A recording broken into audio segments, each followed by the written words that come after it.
Welcome to the Financial Freedom Podcast with your host, Lorna Poole, sharing the secrets to creating wealth, investing, and that all-important money mindset.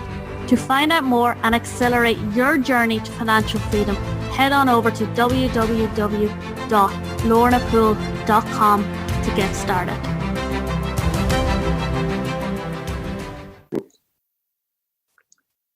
Welcome, everybody. Welcome to the Financial Freedom Podcast.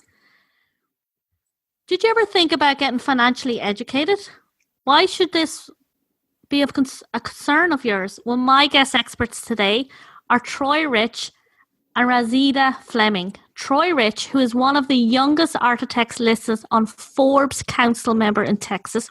Troy has designed and developed over $1 billion in assets from some of US largest investors and now seeks his own practice, holding a master's in agriculture and 8 years of real estate investing experience. Great to have you here, Troy. And Rashida Fleming has over 13 years of prime real estate investing while running a WBE property preservation company in multiple states. Her cutting-edge approach on real estate investing has allowed her to educate large-scale organizations and investors on financial strategy planning. Rashida and Troy, great to have you here. Thank you. Thank you. Yeah, thank you. I love when we have multiple guests together because it always creates so much energy. Right? It does. Tell us why we should care about our financial education. Like, why does it matter, or how does it help us, or how do we get there? Well, financial education is basically how you can create financial freedom, right? So financial literacy is like the education and understanding of very financial areas, including like managing personal finance, investing, how to make smart decisions when you're actually investing your money into different platforms, paying off any kind of college tuition loans or things of that nature, also creating a budget and also having a retirement plan for your financial wealth once you decide to retire. And Troy, you're both young. Like, how did you get into this so early on? Because a lot of people don't think about it till quite later in life, right? Getting into it, like Rashida said, we know that it's important to be, financially educated and financially free. They kind of go hand in hand. And some of the issues and experiences that I went through was budgeting, always trying to make sure, I account for certain bills and so forth, which most Americans, 96% of Americans go through. So we realized that, it's not about more so how much money a person makes or more about the levels of success that an individual accomplishes, but it's more so about the financial literacy, because you can have $1,000 and still be, don't have financial freedom, or you can have $1 million and still don't have any financial freedom. So financial literacy plays a large role in just enjoying everyday life and financially free. I have to say, for me, the biggest aha I got quite recently was it's not the amount of money, it's what you're doing with it. And absolutely. I think so many people focus on their income. We think, I have to have the 6-figure income, or I have to earn $1 million to be financially free. But it's really, as Troy says, and yourself, Shida, it's what are you doing with that money? Where are you putting it, and how are you making it work for you, right? Correct. Is exactly. It's basically on the knowledge of making the right decisions for yourself, for your personal, or if you even have a small business. So if you're allocating all of your bills, whether it's going to be you're constantly autoing your finances out, you also need a budget for, let's say, vacation or an emergency fund. But that vacation or emergency fund cannot just only sit in your account. It should actually be making more money for you. So let's say that vacation fund can actually be inside of an account that has some type of compounding interest or something to that nature that allows them to make more money on top of their money versus sitting inside of a bank or an institution that's not really making it's probably making a penny a year is what most of them are making these days. Yeah, a lot of people don't think of that, about how, every bit of your money should be compounding. Absolutely. Absolutely. And both of you invested in real estate. How did you get going in that? So the way we initially started the real estate, we used our own capital to obviously get started. And then from there, we created an entity to allow people to not necessarily invest directly, but indirectly through a REIT, which allows them to receive the cash flow and passive income through the real estate property directly. So as every month that a tenant pays its mortgage or its note, those funds are dispersed amongst our members. So that's one of the benefits of, investing in one of our properties or one of our projects. And we're currently we have some ground projects, new construction, as well as some rental properties. So to allow people to receive some of those benefits instead of having the headache of being a landlord, actually, purchasing the property, 100% of the property, and then having to go through the hiccups and so forth that a lot of people experience, and then having that ability to diversify their portfolio, which is another benefit of using our platform. How does it diversify by different types of real estate in different countries? Is it? So the way it works is you'll have an individual who invests in a fund. Based on that fund is dispersed among multiple properties, multiple real estate. Mm-hmm. So we have an IGF-1. So all of our funds are labeled as an IGF. The IGF is what determines, what different real estate deals you'll be reaping in regards of the initial investment made. So you may have one IGF that is diversified amongst 7 different real estate properties. So as these different tenants pay their mortgage or that note, that money is being placed into your fund and dispersed amongst the members within that fund. So not only that, but we offer something that a lot of others don't offer, which is compounding the interest. So to maximize your return, you have the ability to compound your interest or receive a disbursement every quarter. Right. So it's up to the individual, based off of their individual needs and goals in regards of investment purposes. So explain it. So you get compound interest, and what do you mean by disperse every quarter? Rashida, you want to elaborate on it? Yeah. So for dispersing every quarter, let's say, for instance, how can I explain it? Let's say if you invested $300, as you invest in $300 into that particular fund, let's say hypothetically you're making $250 a month. So once you're making that $250 every single month, you can decide whether you want to diversify. So if you're diversifying, that means your $300 will actually be spread across all of the IGFs that we have in place. And depending on what we have in place, then your money will be diversified through everything that we have. And then you'll be making your money off of that particular fund as well. And your interest will be compounding on a quarterly basis. So when it's dispersed to you on a quarterly basis, that means you have the ability to pull out your money. But if you also have to remember that you're locked in.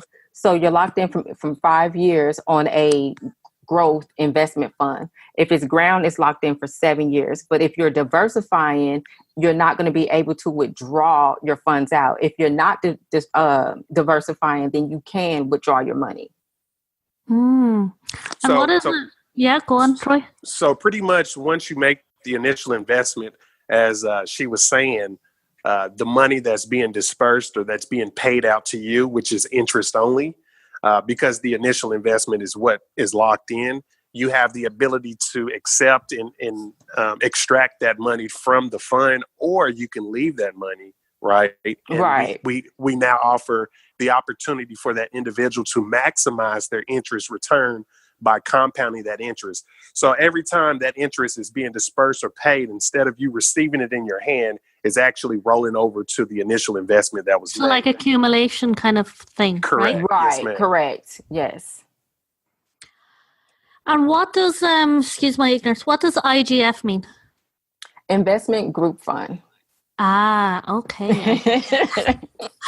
Yeah, it's an investment group fund. Okay, right. And what's the minimum someone can put in? Because is this for everybody? Like, do I have to have a certain amount of money to be able to even be involved? No, this is actually for everybody. We are getting ready to be certified as a SEC Regulation A. So that means it's open to the public for everyone. The minimum is $300 if you want to invest into ground. And if you want to invest into growth, the minimum is $1,000 for growth. What's growth and ground? So I said it backwards. The minimum for growth is 300. The minimum for ground is 1,000. So growth is basically your rental properties. So anything from apartment complex, rental properties, things of that nature, that's passive income that's coming to you every single month. Ground is long term. I would say think of that as a retirement fund. So that's something that we're actually developing different projects that's being built from ground up. It can be hotels, it can be a huge community, retail, things of that nature. And sorry, how does an investor know to trust you? How does an investor know to trust us? Well, you know what? Do you give a certain like the average is 8% per annum, or like what? The interest rates? Yeah, the returns. What are our interest rates, Troy? Was it 8 to 15? Yes. I mean, the trust factor is just based off of previous history. I mean, we've owned the real estate a few years now, and it's producing. We're not yet open to the public based off of the regulation with the SEC. But the way the SEC works is they regulate anyone who offers a platform to accept funds from the public. So it's regulated. So it's not something that's not controlled. Right. So that's a way or a form of to provide some sense of security for investors. Now, in regards to the investment, in regards to the return, that's based off of the type of investment. Just like any other investment, you go into something expecting to reap a return, and based off of that return, it could be a win or it could be a loss. Real estate is one of the most secured investments out there now, so the risk is very low and minimum based off of what we're offering to the investors. Is this USA based only? Yes, ma'am. Okay. And the real estate is in the USA? Correct, yes. Correct. So someone like myself from over here could not invest in that, right? Where are you located? Ireland. Really? Yeah. Oh, wow. This is awesome. Yes, you're getting global. So tell me this, Troy and Rashida. This is really interesting to me because I've heard this concept before. And, as you say, like if I went out in the morning to look at a property and do the numbers and all, that's quite stressful. And you Exactly. You kind of need to know what you're doing. So I do like the idea that for a small amount of money, I could get involved, But for an investor who wants to get involved in something like this, I mean, how do they do the research or the education to know that this is a good idea or this will work for them? Well, this is why we offer the Financial Leadership Center, which is a program that educates people on investing and educating people on proper managing their funds and how to allocate those things correctly and making good financial decisions. We're not financial advisors. We do not. We do offer people to definitely get an expert, but to literally take the hands of someone who has been in real estate for over 14 years and who was actually physically doing the work, we would say, hey, come into what we actually have going on, listen to all the steps that we have took ourselves and all the mistakes that we have made. But at the same time, we want to show you and teach you the decisions that we have made through in our past and what we're doing right now so that it'll help them better understand their needs. And based on that, they can build their own roadmap find their own decisions and their own pathways of what they want to do invest in. They don't have to invest with us. They can invest with whoever else, but at least get financially educated first before you start tapping into different investments that you don't know about. Yeah. Would you recommend somebody to, we all have different needs, wants, or desires for a portfolio or, for a life. So we need to design it around what's right for us. Exactly. Correct. Yeah. Exactly. So we have multiple IGFs to suit different needs. So whether it's long-term, short-term, some people may want to use it as a form of retirement. Some people may want to use it as a second stream income through passive income. So based off of the individual's needs will determine which IGF suits them best. Yeah. Yeah. And becoming financially educated, okay? Real estate seems to be quite a, people always recommend it. Why is that? I think people recommend real estate because of the passive income that it has and the security that it has. Let's say, for instance, if you own a home, you can literally pull out the funds of that home to pay off different debts or pay off different loans or things of that nature. You can bury a loved one. You always have that security. And in order to pay back that security on that particular loan that you just pulled out, all you have to do is put a renter into that place. So it's just one of those factors that it's like a no-brainer. It's like, why not? But the key to it is some people don't have the funding to do that. And some people do not have the education and the knowledge in order to do it correctly. A lot of people do end up filing bankruptcy and things of that nature once they start getting into real estate without having that actual background or that pool or that student or that teacher or that, that guidance to help them through the way, which is why we decided to come up with what we decided to come up with to make things a lot easier. Okay. Yeah.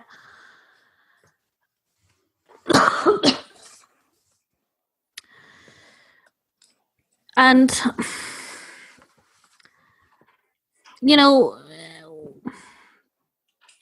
I like your idea and I like what you're doing, but, our conversation today is about becoming financially educated.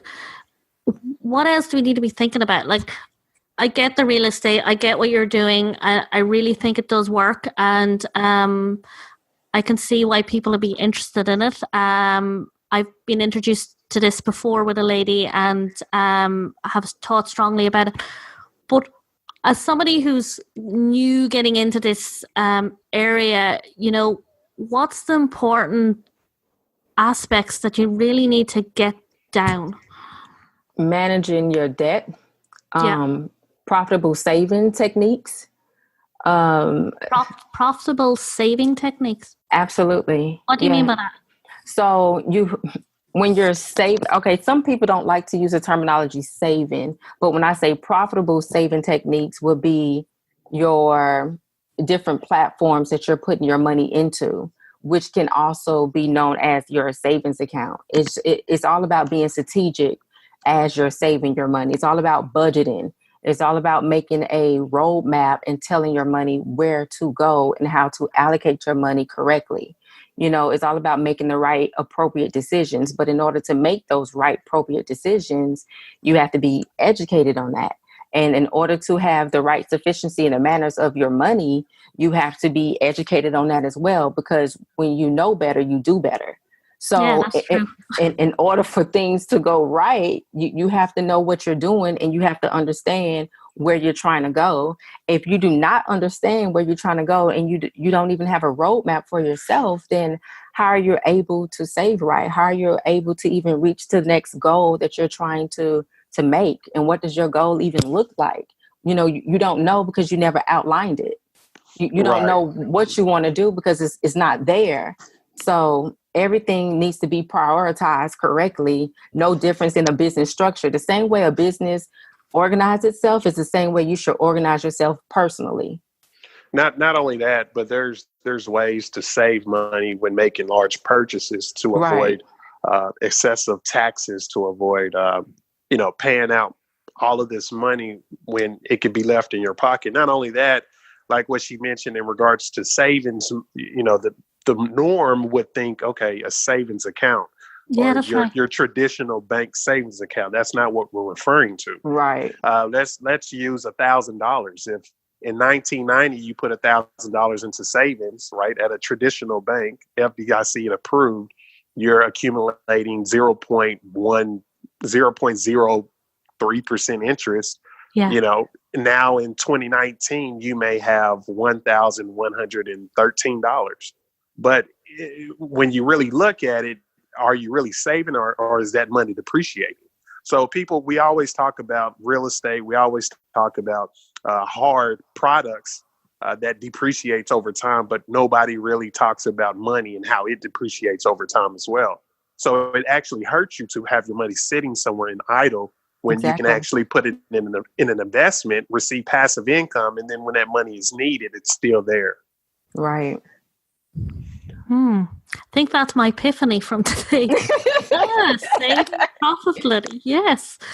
So Rashida and Troy, I have loved our conversation. I love what you're doing. Tell me this, okay? How do we find out more about you? So how do we what's your website? So they can go to www.tlmig.com. If they would like to get financially educated, just click on what we do and go to Teach Wealth. And as soon as they click on Teach Wealth, they would definitely see Financial Leadership Center. They will also find us at Instagram at Financial Leadership Center, and also on Instagram at TLMIG Group. So if they would like to find us, that's our social media platforms. Perfect. So both Troy and Rashida, tell me this, right? For the listeners who are listening to this today and they're really getting an aha from our conversation, what's that kind of one thing you want to leave the listeners with? For me, it would be to educate yourself, understand where you want to go, and create a roadmap that is fit for you and your family to create generational wealth. Love it. Troy? Yeah, kind of like what she said, generational wealth and, just teaching passive income and how to be financially free. Absolutely. Thank you. Thank you both for being here. This has been amazing. Really enjoyed the conversation. I love that there's more than one person here. It's fab. Thank you. Thank you. Thank you. Bye. Hey everyone, remember to join us in the Private Financial Freedom Podcast Facebook group with me, your host, Lorna Poole. This is a safe haven of like-minded wealth-getting go-getters who, like you, are on their journey to creating financial freedom in their life. This is where you and I can get intimate. I can give you the support and guidance to go from where you are now to where you want to be, developing your wealth mindset and creating your financial freedom life. Join at www.facebook.com/groups The Financial Freedom Podcast. You will see the links to this on the website. It's in the show notes, or type it into the Facebook group. All you have to type in is Financial Freedom Podcast and you will see us there. Look forward to seeing you in the group. Take care.